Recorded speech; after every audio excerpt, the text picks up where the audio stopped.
En ce samedi 21 janvier, Marina Foïs se célèbre son 53e anniversaire. Une date qu'elle aurait tant aimé célébrer avec son frère Fabio, tragiquement décédé en 1999 dans un accident d'avion. Un drame dont l'actrice ne s'est jamais remise.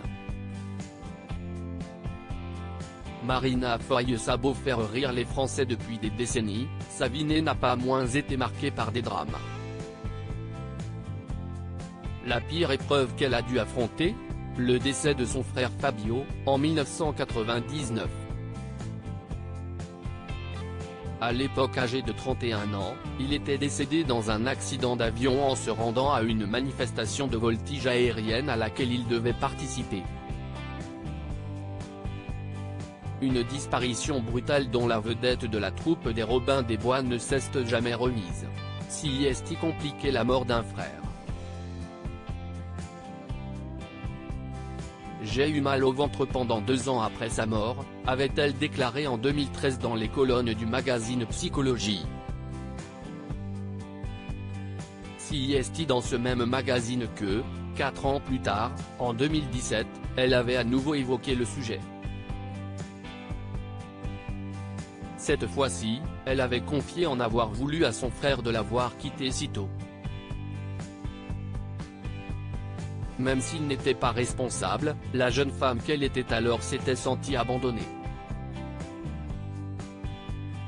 La mort de mon père n'a rien à voir avec la mort de mon frère, qui reste pour moi insoluble 18 ans après, je ne supporte toujours pas l'idée que notre conversation soit interrompue. Si, je lui en ai beaucoup voulu. Depuis sa mort, j'ai en moi une zone de vide.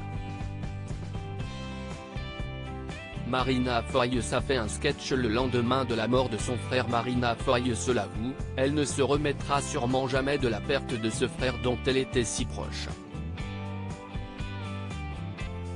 Comme amputée d'un membre, elle n'a plus jamais été la même après ce drame.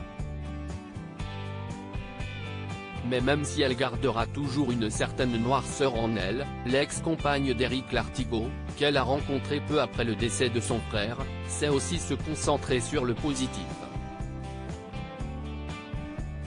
Tout cela n'est pas que triste.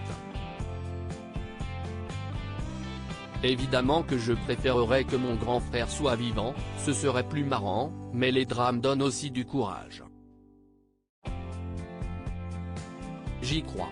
Le lendemain de sa mort, j'ai fait un sketch en direct et je me suis vraiment marré, avait-elle tenu à souligner à l'époque de ses confidences dans les colonnes du magazine Psychologie.